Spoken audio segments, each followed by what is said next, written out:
देखो, इसको शांत करना, कानून व्यवस्था को बनाए रखना हमारी जिम्मेदारी है सरकार की, और वो हर कदम उठाया जाएगा जो शांति कायम करने के लिए, लॉ एंड ऑर्डर मेंटेन करने के लिए ज़रूरी है।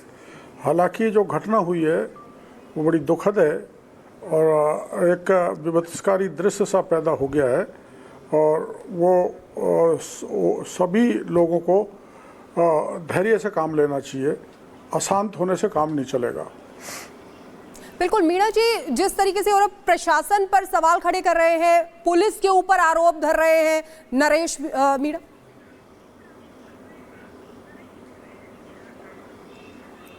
हेलो जी, कट गया। आवाज आ रही है? हेलो जी, आपको आवाज आ रही है? सर, जिस तरीके से नरेश मीणा पुलिस के ऊपर सवाल खड़े कर रहे हैं, कह रहे हैं कि प्रशासन ने ये किया है, एसडीएम को जाकर थप्पड़ मार देते हैं, इस पर इसको लेकर क्या कहेंगे? देखो, ये जांच का विषय है। सरकार इसमें जांच कराएगी, कौन दोषी है सबका पता लग जाएगा, और दोषी को सरकार नहीं बख्शेगी, चाहे वो सरकारी मुलाजिम हो चाहे पब्लिक का आदमी। किरोड़ी लाल मीणा जी, लेकिन इसके बावजूद अगर मैं पूछूं कि चाहे समस्या जो भी रही हो, जो भी आरोप रहे हो यहाँ पर नरेश मीणा के, लेकिन इसके अलावा अगर कहें जो तस्वीर सामने आई, सीधे सीधे जाकर एसडीएम को थप्पड़ जड़ देना, ये कहां तक लाजमी है? कानून व्यवस्था को हाथ में लेने का अधिकार किसी को नहीं है। ना, देश में कानून का राज है, कानून को हाथ में नहीं लेना चाहिए। जिस किसी ने भी कानून को हाथ में लिया है, सरकार और पुलिस कार्रवाई करेगी। लेकिन किरोड़ी लाल जी, अभी तक वो पुलिस की गिरफ्त में नहीं आ पाए हैं। गिरफ्तारी किसी भी वक्त हो सकती है, लेकिन अभी भी वो दूर है पुलिस की गिरफ्त से। ये हो सकता है, मेरी जानकारी में अपडेटेड नहीं है मामला, और अभी पुलिस थोड़ा धैर्य से काम करने को, पुलिस को, मैंने रात को डीजी साहब से भी बात हुई थी जी, और एसपी कलेक्टर से भी बात हुई थी। मैंने सब उन्हीं को कहा है कि ऐसे मामले में पुलिस बल आम लोगों पर प्रयोग नहीं करें, जो अपराधी कोई भी हो उसको टैक्टफुली गिरफ्तार करें। बिल्कुल किरोड़ी लाल जी, बहुत शुक्रिया आपका हमारे साथ जुड़ने के लिए और अपनी राय इस पर देने के लिए कि किस तरीके से यहाँ पर ये थप्पड़ कांड जो हुआ है, इसके बाद तमाम सवाल खड़े हो रहे। हमारे साथ हमारे सहयोगी जुड़े हुए हैं, उनका रुख कर लेते हैं एक बार। जिस तरीके से देखिए तस्वीर हम देख पा रहे हैं इस वक्त राजस्थान के टोंक से, जो टेंशन भरी तस्वीर सामने आ रही है वो यहाँ पर आपको दिखा रहे। क्या आप स्वयं गिरफ्तारी देने के लिए बैठे हुए? मैं तो बैठा सरेंडर करने के लिए कहा है, क्योंकि क्या करती है पुलिस, में देखता हूँ, वेट करता हूँ।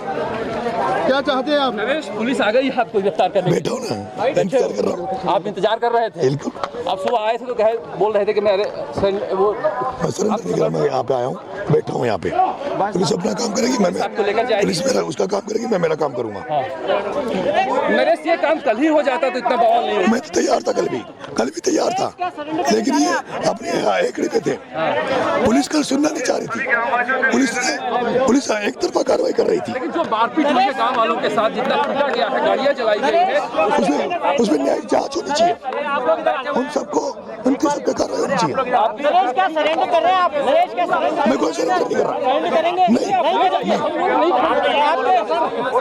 पुलिस कह रही है कि सरेंडर करेंगे, सख्ती करेंगे। उनकी मर्जी। नरेश सख्ती करेंगे, क्या करने वाले हो? मैं सरेंडर नहीं कर रहा, मैं सरेंडर नहीं करूँगा। पुलिस एक एक करके मीडिया कर्मियों को हटा रही है और यहाँ से नरेश मीणा को लेके जाया जा रहा है।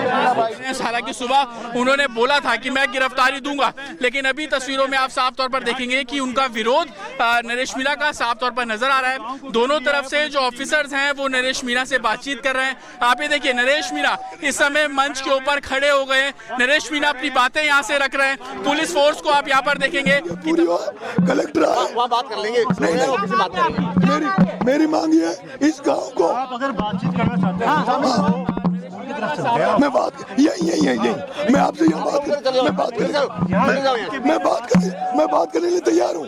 इस मकान में कर सकता हूँ, बात करो इधर, चलो अरे आ जाओ आप, आ जाओ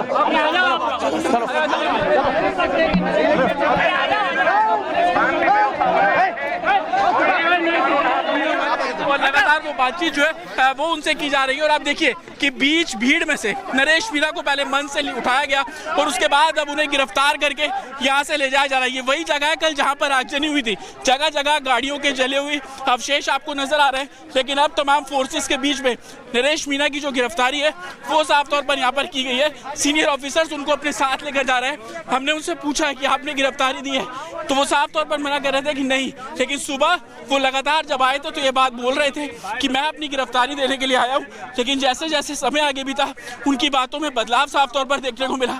और जैसे ही मंच के पास सीनियर ऑफिसर पहुंचे उन्होंने गिरफ्तारी देने से मना कर दिया, जिसके बाद सीनियर ऑफिसर जो है वो मंच के ऊपर चढ़ते हैं और उसके बाद उनकी जो गिरफ्तारी है वो साफ तौर पर की गई है। आप देखेंगे जिस रास्ते से फोर्स अंदर दाखिल हुई थी उसी रास्ते से अब फोर्स नरेश मीणा को अपने साथ ले जाते हुए आपको यहाँ पर नजर आ रही है। सुबह आईजी ने साफ तौर पर बोला था कि काफ़ी मुकदमे हैं, 4 मुकदमे तो कल की हिंसा को लेकर ही। उसके अलावा चाहे वो 12 की बात कर लीजिए, जयपुर की बात कर लीजिए, वहाँ पर भी कई मुकदमे दर्ज हैं जिसमें वो वांटेड भी है। आप ये देखिए कि बस में, इस बस में जो वज्रवाहन है इसके अंदर नरेश मीणा को साफ तौर पर बिठाया गया है।